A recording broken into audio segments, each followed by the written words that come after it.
Hello, beautiful people. I hope all is well. I hope all is well. Welcome back to another segment of Ask Alison. That is my new rebrand. That's what I'm calling live Q&A. Now it's Ask Alison. Always got to love a good rebrand, right? So let me let folks know what we are doing. This is Ask Alison live Q&A. Okay. And then we're going to pin it. So it's been 2 weeks. I apologize for the delay.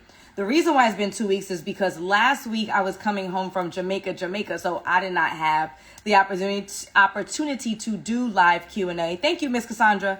I didn't have that opportunity. However, I now, and then the week before that, I was sick and I'm still struggling a little bit, but I'll be able to get through just fine. So my good friend, Miss Cassandra, is going to be joining our live in about 40 minutes. And I've been having a problem with Instagram, and I don't know what it is. So when I go live, I sound perfectly fine. I'm clear. I'm crisp. And then when I've been having people join the live, automatically their sound is amazing, and then my sound is trash. So I hope that I'll be able to host the guest that I have today. I have a guest, Chris, who will be joining us at 6:30. And then I have another amazing guest, Miss Cassandra, will be joining us at 7. And let's hope and pray that Instagram does not give me a hard time. I'm going to try to get through all of these questions in the next 8 minutes. I have 6 of them, so we will see how well I do in that area. And then, as I mentioned before, we have our guest. If you are new to my page and you don't know how Ask Alison works, how it works is that every Tuesday evening, I post this story, this great story with the cell phone, with the red people. I hope. Sorry. Right? When you press it down, it's supposed to hold. With the red dress, you see that? That is the story that I post every Tuesday evening. And in that story, it says for you to ask your questions for Ask Alison for live Q&A. You drop the question in the box. You have to make it fit in the box. If it cannot fit in the box, that means that I need too much context and I will not be able to answer it on live. So then your next best step would be for you to click the link in my bio and for you to book a session, okay? Do not DM me because I will not be able to find it, and then now your question is not being answered at all. So you have to make it fit in the box. Allison, I'm not going to remember to check your stories every Tuesday. Allison, I forgot. And now, let me tell you what you got to do. If you click the link in my bio and you click on Work With Me, you scroll to the bottom, it'll have something that says VIP text list. It is a free text list that I have curated for you guys to send you alerts and reminders of when I'm going live and when I'm having events, and I want you to come out to this, and this is what's going on. If I have a really good testimonial, I ain't going to send all of them, because if I send all my testimonials, child, I'd be texting you all night long, and then you'd be texting the word stop. So my really good testimonials I send out via text. I've said this before, I'll say it again. Text messaging for businesses are extremely expensive. So believe you me, I'm not texting you any riffraff. If you don't want my text messages anymore, believe you me, text the word stop. I will not be mad. But if you do want those 1 to 2 text messages per week, then you go ahead and click the link, scroll to VIP text list. It is free. You put your cell phone number and your name in, and I will text you that link to that story for you to drop your question in. My lives stay on somewhere between 24 and 48 hours. So even if you can't join me live for Ask Alison, then you can always watch it within 24 to 48 hours. After that, the lives go in the vault in my Facebook group. The lives go in the vault in the Facebook group. So that is where you would need to be, which is the Future Wives Club, in order for you to see 120 hours of live Q&A. So let us jump in because time is limited. As I mentioned before, I'm going to try to have some guests today if Instagram doesn't play games with me. So I am going to go ahead and jump into the questions that were posed for Ask Alison. I hope everybody's on the same page. We know what's going on. I normally do my shout outs, but I want to answer y'all questions, so I don't really have the time. Okay. So question 1, new dating app overwhelmed by the number of convos. Best way to navigate? New dating app overwhelmed by the number of convos. Best way to navigate. So what you're going to want to do is to reduce the amount of people that even reach out to you. I know that might sound counterintuitive, but what we want is to curate a list or a group of ladies or gentlemen who are actually what you are looking for versus you being inundated with a whole bunch of messages from people who are inappropriate matches. So the first thing that I would do is I would check your photos. Make sure that the photos that you have posted of yourself are not sexual in nature at all whatsoever. They are not sexual in nature at all whatsoever. You do not want to give the impression that what you're on this app for is some kind of casual rendezvous. So you want to make sure that your photos are clear, crisp, well lit. You want to be smiling, you want to be warm, and you want to be fully dressed. No bathing suit, sorry, unless you have a cover up. Nothing that can be insinuated as sexual in nature. You're in the tub, like none of that. Because no shade to the guys, y'all already think about sex I don't know how many times a day, so we're not going to feed into that, all right? So number one, make sure that your photos are not sexual or cannot be misconstrued as sexual in nature. Smiling and warm, not sexy and alluring. I can't do sexy and alluring, but you know what I'm saying, right? Number two, make sure that you are using language on your profile that makes it abundantly clear that you are looking for a long-term committed relationship. Many times you'll have 2 to 3 opportunities to do this. Your first opportunity for you to do this is when they ask you what they call radio buttons. Those are the black buttons that you click and the black thing is there. So they're going to say, what are you looking for? Click long-term committed relationship. Don't be scared, because many people are afraid to answer it that way because they think they're going to ward people off. Good. That's what we want. We want to ward off inappropriate matches. If this guy does not want to commit a relationship, if this girl does not want to commit a relationship and you do, we want to ward them off. Now, it doesn't mean that they want that relationship with you just yet. You're a stranger. They don't know you to make that decision. But we want to make sure that whoever we're engaging with wants it. That is the vision. They want a family, if that's what you want. They want children, or they don't want children, depending on what you want. So make sure that you are answering the questions and you are using language that's very clear about what you want, and then you follow what I said about the photos, and you are less likely to get so many interactions. You're going to weed out a lot of inappropriate matches. Okay? Number 2, how do you let go of an ex that you don't want to give up on, but you know he is no longer good for you? Simple, Simon. You have to decide. You've already said that he is not good for you. So you have to decide who is more important. Are you more important to you, or are they more important to you? And you've just joined the live, so you're right on time. You have to decide who's more important to you. Is your own safety, security, the affection, the protection, the provision, the profession, whatever it is that you want, right? Is that more important to you?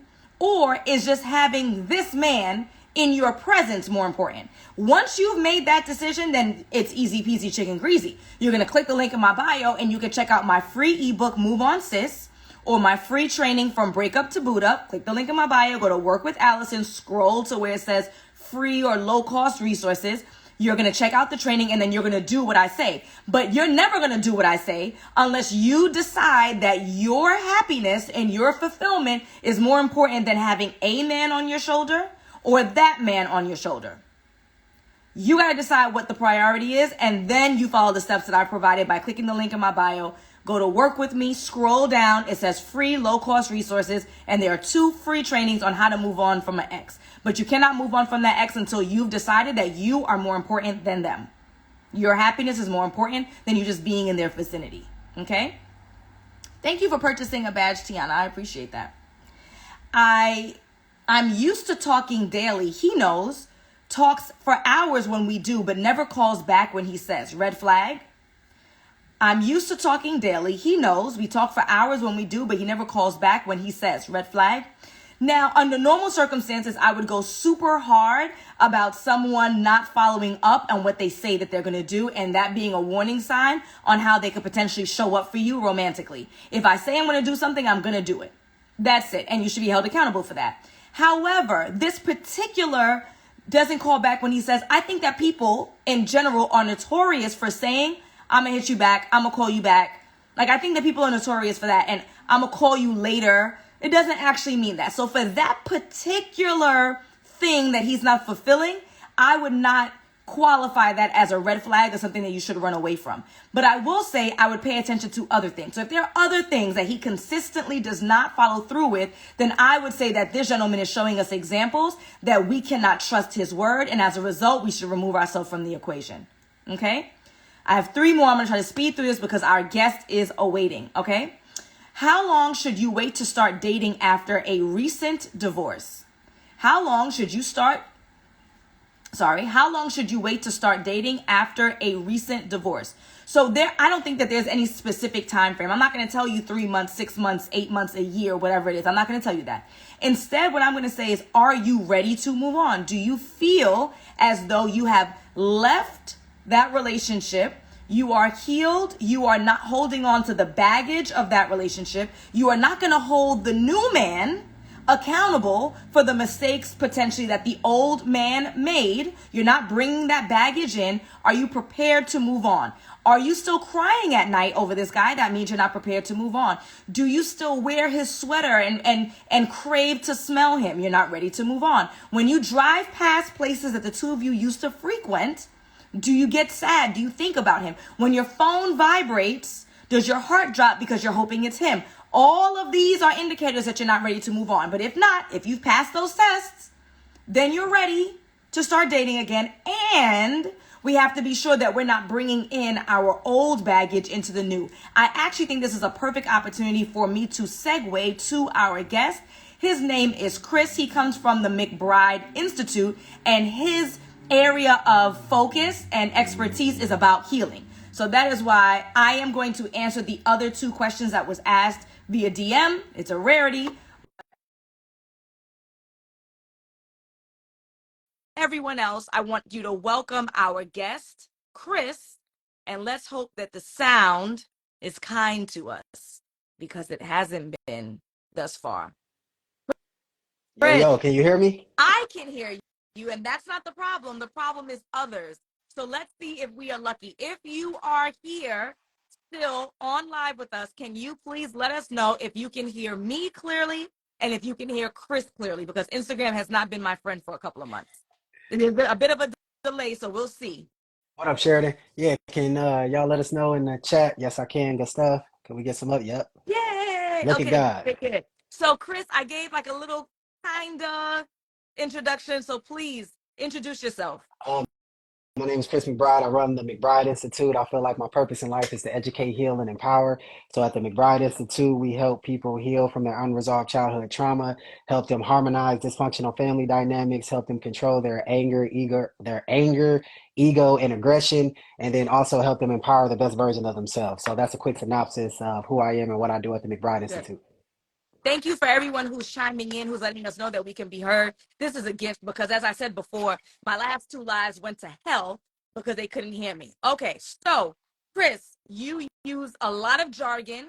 You use a lot of buzzwords. And so we got to break it down for the people who may not be familiar with the language. First, can you tell us a little bit about your background, potentially your expertise, how you got into this work? Yeah, got into this work just because of constantly trying to resolve my own trauma from just childhood. I had abandonment issues because wasn't really around my father like that when I was younger. I was also molested by an older female friend of the family, but because a lot of men think that we only are molested if a guy touches us, I didn't literally think that anything happened to me until I was 18 years old and I was in advanced placement psychology. They played the movie Antoine Fisher and had all these reactions coming up. Teacher pulled me outside, and that was really the first time that I realized that something happened to me. So for 8 years, I was just thinking I was ahead of the game. I didn't really even realize I was sexually assaulted. So that brought on issues of their own. I mean, just being bullying and all these other things, and then that just kind of resulted in me just trying to just find peace and healing. And as I just stayed true to that over the years, I've just developed strategies to heal. So then people started coming to me like, "Yo, Chris, how do I do this? How do I do this?" And I've had strategies because I went through all these things. So then it just kind of followed into my purpose. And I feel like my purpose is to educate, heal, and empower. But that's kind of what started it, is just having all these traumatic experiences when I was younger and then seeking to resolve it. And then now I'm at a place where I'm just helping others do the same. Wonderful. So, as a Black man in the mental health space, what are some of the challenges that you find working with your clients? With men in particular, or men and women? Either one, whatever you like. With men, I would say the simple fact of we haven't really had a lot of models for healthy expression. So A lot of times, especially as kids, we're taught, parents only want us to witness the good things, but we're forced out of the room with arguments or conflicts. So men don't really know how to express themselves as far as anger in a healthy way. They don't know how to express frustration or disappointment in a healthy way. They don't know how to express sadness in a healthy way. They don't even really feel comfortable sitting in their emotions because they haven't really been around a man that demonstrated sitting in emotions. They've witnessed men act out, but they haven't really seen a healthy man that has emotional intelligence and has self-control be able to, in a confident way, say that, yeah, I'm sad, or this is hurting me, or and not come off as weak. So that's really the biggest challenge. When they feel these emotions in their body, they feel like it makes them weak or they're less than for some reason, and not that they're just human and just how to process it. Mm-hmm. So what I find, and feel free to tell me, if you have a different opinion, what I find is that a lot of this is socialized, where boys are taught not to cry. Boys are taught that emotions are weakness, and that's for women. Even the language that we use to describe it, right? Like if you pussy, right, you're a punk. What is a pussy? A vagina that's attached to a woman. You being a bitch, what is that? A female dog, a term that you use for women. So what can we do as individuals to kind of turn this around so that men can learn to be more expressive? What do you think? I think we need models. I think we need men that's out here doing the work and showing it and doing it unafraid and doing it unapologetic. Because I always tell people we're more influenced by what we see than what people say to us.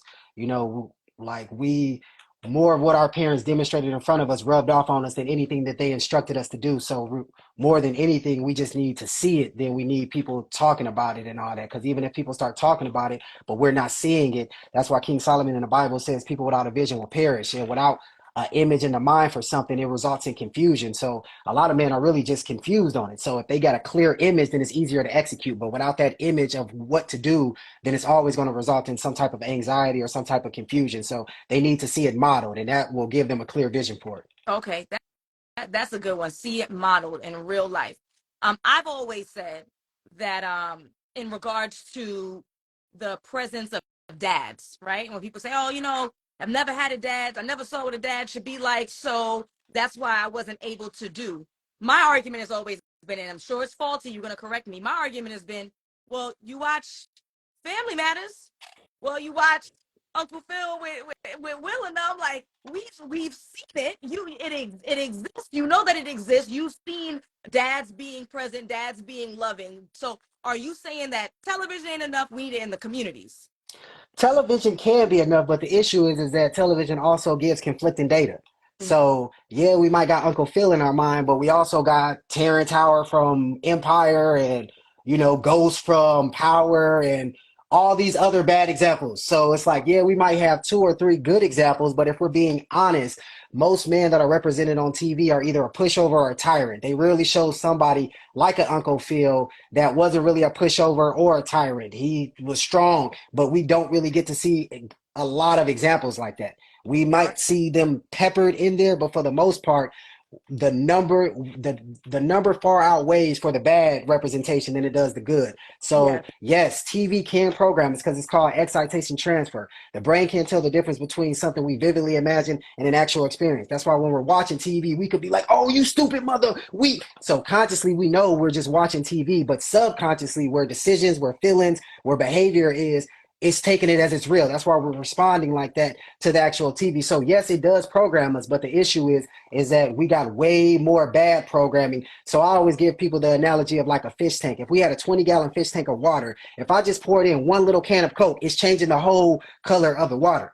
So it doesn't matter how much, if we got 20 gallons of purity in us, if we just pour a little bit of Coke in us, it dilutes us completely. And our spirits and our consciousness are the exact same way. So, and that's coming if we got 20 gallons of pure water. When it comes to what people intake, it's the reverse. They put a glass of water in a big ass thing of Coke, and they just like, "Oh, my spirit is messed up." Well, it's like what you feed in your spirit.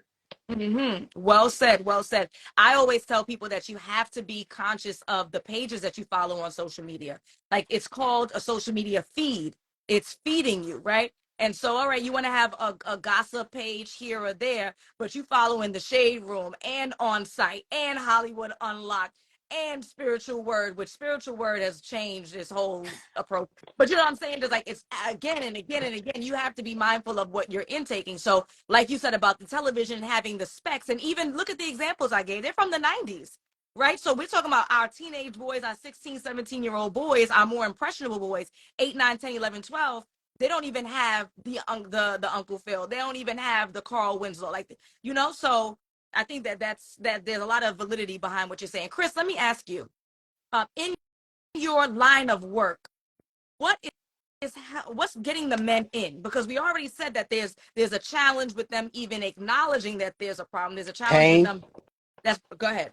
So it's the pain that gets them in. It's the simple fact of, and I like to target men with families because I'm of the belief that a single man isn't really motivated to control himself or to change. Now he can if it's getting in the way of his bag, like so if his job or if his managers or high clients are like, look, nigga, if you don't get it together, we about to walk away. That will motivate a single man, but for the most part, um, a man with a family is motivated. So if your reactions are gonna potentially cause you to lose your wife, that'll get a nigga in my face. If you're about to mess up something with your kids or something and it results in guilt and shame because now you having a hard time actually being present with your kid, or you don't know how to back to the healthy ways of expressing frustration, so then you get mad and you blow up at your kid and now you feeling mad or you're feeling guilty because your kid is afraid of you, or they're possibly could be afraid of you if you keep reacting how you're reacting. So most of the time it is relational issues that is causing them to seek counseling because they don't want to damage their relationships. Hmm.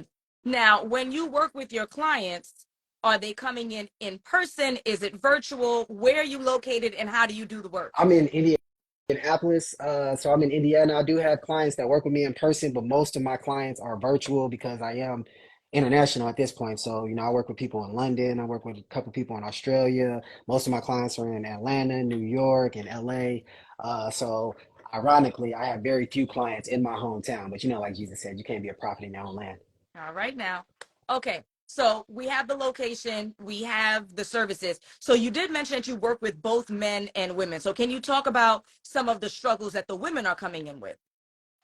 Relational issues as well. And most of the time, the women, I started seeing women because my male clients wanted me to see their wives. And a lot of times it's relationship issues as well. It is not knowing how to communicate with the man. It's not knowing how to receive criticism sometimes. It is not knowing how to have a healthy self-image. Sometimes they might have grew up in an environment where it wasn't a two-parent household, so they never really seen their mother submit to a man. So back to the without a vision, people perish. They don't know what that looks like or how to do it. So they're having issues connecting with their men. They're having issues with conflict resolution. They're having issues with self-esteem and identity. Who am I outside of just a mother and a wife? Same thing with men. Who am I outside of a penis and a wallet to my woman? So those are some of the main Okay. issues. Okay, understood. Now, you brought up something that's super important. It's actually a topic that I'm going to be tackling on Thursday. I have a workshop called Love Wins, and it's with me and a coach, Ask Miss Cassandra, who works with men. And one of the issues that we talk about, obviously, is communication. And you just touched on that when you work with women, one of the biggest issues that you find is that they don't know how to communicate. But you said very specifically, they don't know how to communicate with a man. So, what does communication with a man look like, and how does it differ than communicating with anybody else? Oh, well, we just gotta recognize that physiology wise, we are different. So a lot of times, and men and women are guilty of this. We expect our partners to be like the same sex that we are. Mhm. So a lot of men be like, "Yo, I want a feminine woman," but you're getting mad at her, nigga, for displaying feminine qualities. So men will get frustrated when the woman just wants to cry out of nowhere and all that stuff, and they just think, "All right, I need to solve it, solve it, solve it, solve it." And that's really how men are. So they're expecting her to be kind of like masculine, which is like solve it and get over it. You shouldn't be crying no more. Women want to kind of like talk all the time and talk things through, and men aren't really like that. Like, we will kind of talk, but for the most part, a lot of men aren't really just trying to just shoot the breeze and just kind of just talk about their day and go into elaborate details on all these other things. And it's just like that communication should really be with your female friends as opposed to trying to force that on your man because that's going to cause a lot of issues. And the same thing with the man. A lot of times we try to force stuff that's really supposed to be with our male friends onto our women. So those are the biggest communication issues. It's like men communicate with the woman like she's a man, and then the woman communicates with the man like he's a woman. And it's just like we not different. So a woman might be like, oh, bitch, you know, how they talk to their girlfriends, and it's like you about to miss me talking to me like that. I don't, because dudes, we don't talk like that. We don't go to our friends and be like, oh, bitch, and like that's not how dudes communicate and all that. So it's just we just got to understand we just completely different species, and we can't treat each other like we're the same sex because that's what's causing a divide, in my experience. That makes sense. I'll tell you this, as it's ironic that you said that because I literally said the same thing to a client earlier today, saying that one of the issues is that people, more women than men, and you tell me what you think, feel as though their partner is supposed to be their everything. And there really is a time and a place and a role for your partners. You have your best friend, and that's the one that you're going to call and complain about every little thing. Like my friend's circle, we have a joke that says like, oh, I'm calling to complain about nothing. And then we'll call, and it will be the most minor of minor, what is it, first world problems. That's what we have, right? And then that might not be appropriate for your spouse. So one of the things I think is key is, especially this is for younger people, I think older folks kind of develop who they are as individuals. They develop their relationships with their friends, and then they get a male or female partner. But any way it goes, you have to keep in mind that your relationship with your partner is not the same as your relationship with your girlfriends or your sister or your mom. And as a result, you may talk about different things. Now, it doesn't mean that you're leaving your spouse or your partner out of the game. If there's a coworker you don't like, they should know that, right? But you ain't gonna come home and tell them about every single minor detail of why that coworker got on your nerves every single day of the week. I And so I agree think that is wholeheartedly. super important. So I can see that from my perspective, but could you give us a little insight from a man's perspective? What are the conversations that men try to have with women that don't work well? Accountability. That's one that typically doesn't work well. And just it really just depends. But a lot of times I see it around just like accountability because men just are just tend to be facts a little bit, and women could be a little bit more feeling. So some of the issues that men are having in regards to communicating is like I'm trying to communicate with you and I'm speaking facts, but then now the conversation spins around to how you feel about the facts as opposed to staying on with the facts. And a lot of men fail because then they get emotional. And anytime a man gets emotional and a woman, like that's a woman's domain is the emotion. So it's like we gonna lose if we allow ourselves to get emotional. And I think that's where a lot of men fail is that women can cause them to get emotional because they are emotional and men follow that, and a man have a hard time anchoring themselves in certain conversations till once they see they're getting emotionally off their pivot, they have a hard time just stopping the conversation, especially if again they haven't seen it modeled. So they'll allow themselves to get emotional, and then once a man gets emotional, it's probably gonna go downhill as far as the conversation. Mm-hmm. Now I'm gonna push back a little bit, Chris, because you said, with a man getting emotional, but you also talked about tapping into those emotions and expressing them in a healthy way. So isn't it acceptable for a guy to get emotional, or do you mean maybe like in an unhealthy way?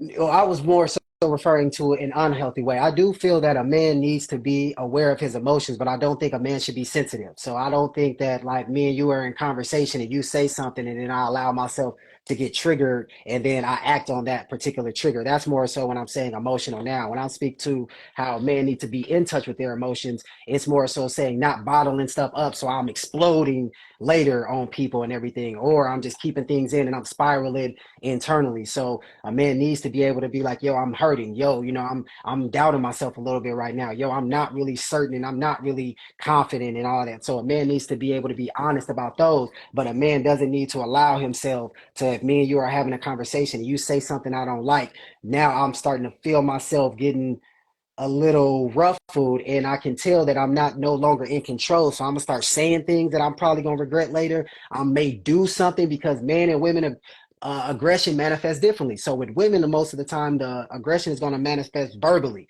and through like representation or reputation destroying things like that. But men are going to, man, what? Like, we're going to start doing things physical, and that's going to cause an issue. Even if you don't hit a woman, if you slam a door, or if you slam it, like, you about to, you lost. So that's more so what I'm meaning with a man can get emotional because I'm trying to say something, and instead of talking about the facts of what I'm saying, I could get triggered because you start talking about your feelings or start bringing other things up, and a man will lose it then, instead of just anchoring himself and then either removing himself from the conversation or staying on point with the facts. We'll allow ourselves to get tricked out of the position, and once we do that, it's over. We lost. Understood. Understood. Chris, this conversation has been amazing, and I have just realized I have triple booked myself. So I want to wrap up here, and I want to invite my next guest on. Would it be okay if I brought her on with you? Because what we're Yeah. going to talk about is connected well. All right, Miss Cassandra, I know that you're in the building. I see you in the comments, and I want to bring you on because I just realized I told you to come on at 7, and I got a session at 7. But again, what we're talking about, what Chris and I are talking about, is in direct relationship with what Miss Cassandra was going to discuss. Someone said my question is in the box. Yes, ma'am. However, the question needed to be entered in advance. So if you join my text list, Miss Carter, then you will be able to put your question in advance. So again, ask Miss Cassandra. I know that you were in the building. If you can show yourself, request yourself so I can bring you in, because as I said, this is my life. In the meantime, while we wait for Miss Cassandra to join us, Chris, can you tell us where can we find you? How do we connect with you? Give us all those deets. I'm on IG, TikTok, YouTube, all under McBride Institute. And yeah, you could just reach out to me, shoot me a DM, or hit the link in my bio if you want a free consultation. Shoot me a DM if you got any type of questions or anything like that, or just comment on any of the videos if they provided you value. But that's for the most part how to reach me. Okay, so I'm going to say it for you because you're too kind. This free consultation is to see how Chris can work with you. We're not here to be taking advantage of professionals, okay? We're not here to squeeze out some free coaching or therapy. So it's let's get on a call so I can see how I can help you and work with you on the long haul. We don't take advantage of each other.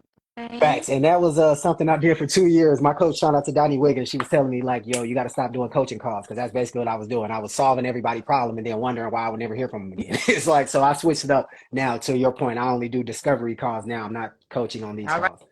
Right. All right. Now we got to make that clear. I saw Cassandra. She said that she was joining us. I know that she was expecting to join at 7, so she's probably throwing some lip gloss on. But Cassandra, girlfriend, I messed up, and I didn't realize that I had a call at 7. So I'm gonna need you to come up. All right. I think she's up in here now.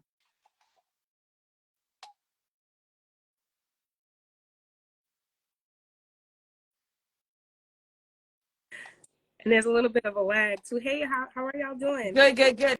So Chris had is. to throw on a show, girl. I was I knew you wasn't ready. So Chris, this is Cassandra. Cassandra, this is Chris. Cassandra's been Nice to on. meet you. I heard you, and she's loving it. I see it in the comments. So Cassandra, can you like, introduce Chris, yourself, who you are and where you're from? you know what you're talking about. You does this. I Okay? I'm appreciate listening. you. Yeah, so I'm asking Miss Cassandra. I'm a relationship and a life coach, and I am a men's advocate. So I started out my journey really learning more about feminine energy, and of course, in the process, learn about masculine energy. And I just saw such a deficit in the community as it relates to men's needs, men's challenges, problems, things that I was never taught, never learned. And mind you, I was in school. I've been in school for counseling and social work and getting all these higher education degrees. And it occurred to me that there are spaces for women, there are spaces for children, but there's never men's studies. We have children's studies, we have women's studies, we have studies for the elderly, but nobody is thinking about what hurts men. And so I went on a journey that took me down a rabbit hole, and I came out a men's advocate. So here I am. That's my story. So Cassandra and I are hosting the Love Wins virtual workshop. We normally do it in person, and we still Yes. will every year. I guess like the weekend before Valentine's Day. But we had so many people who outreach who said, I really want to be a part of this workshop. I really want to have a better understanding of where men are coming from, where women are coming from in a healthy way. And I'm not in New York, so I can't Yes. attend. So we decided that we were going to do this virtual workshop. The link is in Cassandra's bio, so make sure that you go ahead and join us. But Chris, since we have you on, as we said, this is a perfect matchup. And I'm gonna pose this to Cassandra and to you, Chris. Cassandra, what are the pieces that women are missing when they are trying to engage in a healthy way with their male partners? Engage sexually, conversationally. Just, intimately, sexually or otherwise, but an intimate engagement. Sure. So intimate, one of the things I think that women misunderstand is just how simple men can be, and they're also very visual. And say, for example, intimate conversation, right? Women tend to treat men just like, as Chris said, like he is a softer version of a man. He is not. And he is masculine. And so when we're creating intimacy with a man, you want to pay very close attention to the things that he likes, and understand that when men communicate their needs, most masculine men do not want to repeat themselves over and over again. And you have but one or two times to disrespect him, like really hurt him, before he takes his heart and takes out his chest and throw it into the sea. And he becomes a stone wall. And it takes so long and such an effort to get him back to where you originally had him. He can function, he can pay the bills, he can seemingly be present, and she may not even know how much she hurt him. So we have to really tune in our ears to hear his boundaries and things that really mess with him, and just don't effing do it. Like, for real, like, make that your top priority to not do that, right? So if a man has boundaries, say for example, he has a brother, and he sees his woman laughing all over his brother, putting her body all over his brother, and that, like, it digs at him, and her response is, "That's just your brother. I would never do anything like that." Boop, it's a wrap. I'm not gonna say it again. Not gonna repeat it again. I don't want to talk about it. Intimacy done, gone. Like, he's just stone cold, because that is his best effort at being vulnerable, and she shot it down. So I would say, listen to what a man has to say. Take that joint seriously, because if he shared it with you, you meant enough for him to share it, and know that your range of your margin for error is pretty damn slim. So I think that's, and know that also, in addition to that, that men are literal. So men are literally literal. So when they say things, take it literal. Don't try to interpret it and try to reframe it to mean something else. Most of the time, if you follow literally what a man says, you'll be okay. But issues come when you try to take it to mean something else, as opposed to the literal words of what's coming out of his mouth. Yes, agreed, 100%. Okay. Yes, and we are having a Love Wins workshop. And Chris, I don't know what you're doing, but tomorrow at 7 p.m. But you are more than welcome to come in and speak to the men. We have quite a few men in there, and I think it's just beneficial for us to hold space for men to be able to communicate and express what their needs are. And so there was something that a man said. I know you got to go, Alison. Something I want to really say was so powerful. And what he said was, "I know that as a man, when I take a woman out, I'm supposed to pay for the date. I'm supposed to pick her up, maybe get some flowers, choose the restaurant. I'm so clear on what I need to do as a man. And so therefore, a woman is very clear on how she can tell if a man is serious. But I don't have any guidelines as a man on what a woman's supposed to do. So if I know that she's serious, mind blown, because he can't really tell. And a lot of that stems from us growing up in single mother households, and we don't really see her, unfortunately, respecting men. We see her kind of like running over, dogging, being the authoritarian. So men tend to model that. So men don't even really know how to identify when a woman really got his back, because for the most part, we haven't really seen our mothers hold a man down like that. Back to the model. Totally. Yeah, well said. From the woman's perspective, I can say one of the ways that we struggle in romantic relationships with men is when there's a lack of clarity. And so there's a lot of conversation about women needing to submit, or women needing to allow men to lead. But from a logical perspective, and I would think that men would appreciate logic, from a logical perspective, why would anyone follow anyone else's lead if I'm not clear that you know where we're going, right?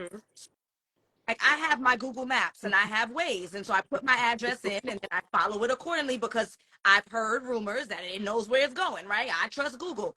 People say that Waze is really good. It's going to tell you where the cops are. It's going to tell you what, right? So I can follow that lead and feel very confident. But if someone gave me some brand new app I never heard of, and I've gone on the app and it didn't really send me in the right direction, then I'm never going to deal with that app again. So one of the biggest issues and the disparities that I see is that when there's a lack of vision, the way that it's expressed, maybe the guy has the vision, but he hasn't expressed it in a way that that woman can understand or appreciate or whatever, then that's where a lot of conflict comes into Facts. play. Visions are personal, but they're not private. Shout out to Dr. Miles Monroe when he Right. said that. For the longest time, I was struggling with that. But then, like he was saying, that our visions affect our whole household. So men do got to do a better job of communicating the vision to our women and to our children and making sure that their visions for their life kind of fit into our vision. And if it's not fully thought out, like if we can't articulate it, if we can't answer questions about it, or if we get frustrated and all that anytime somebody Yes. is trying to ask us those questions, I would say that that's a red flag for a woman. More so what I was referring to is when a man does have it together and he has proved that he is a leader and he is worth following. He don't want to constantly deal with that nagging. But to your point, if a man isn't showing that he is a capable leader, then I think a woman needs to be able to clearly read those signs on the wall before it gets too late and she gets too entrenched in the relationship. Right. Yeah. I want to add to that too a little bit, which is that another thing that women can do is to give a little bit of grace. Part of leadership is failing forward, has to make mistakes. And because we are, emotional, and because of our hormones and our differences, we don't really have a lot of margin for failure and error. Like it really can scare us.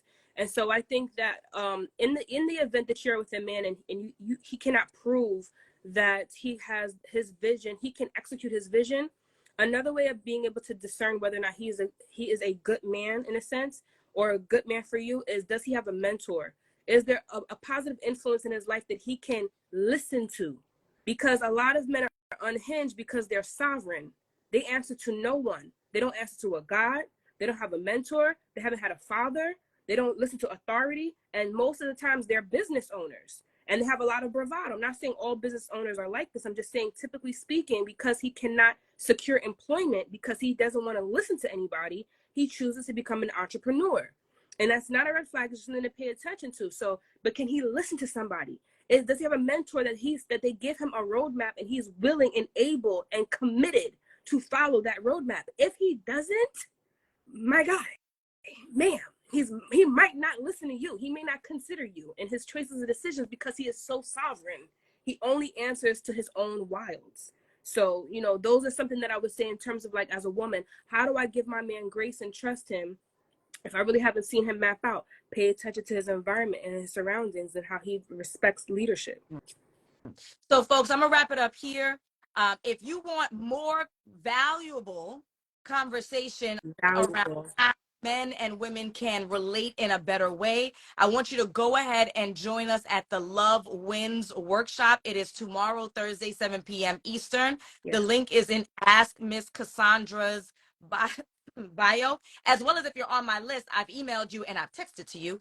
And we are so lucky that Chris has decided that he is going to be our special guest 24 hours out. But nonetheless, I'll send you the link. You getting it free, child. Everybody else, right. Right, you get it for free, right? Join us. I'll make sure I send another message out and post it on my stories. Cassandra posted on hers. And it's really been a pleasure. I thank you so much, Chris, for being so flexible. Cassandra, for being so flexible. This person who's waiting for me on Zoom right now for being so flexible. And I will see you guys tomorrow, 7 p.m. Eastern, Love Wins workshop. Yes, Chris. Appreciate you. DM me. Please DM me, Chris. All right, I followed you. I'm about to DM you right now. All right. Appreciate Great. you, Alison. Bye, y'all.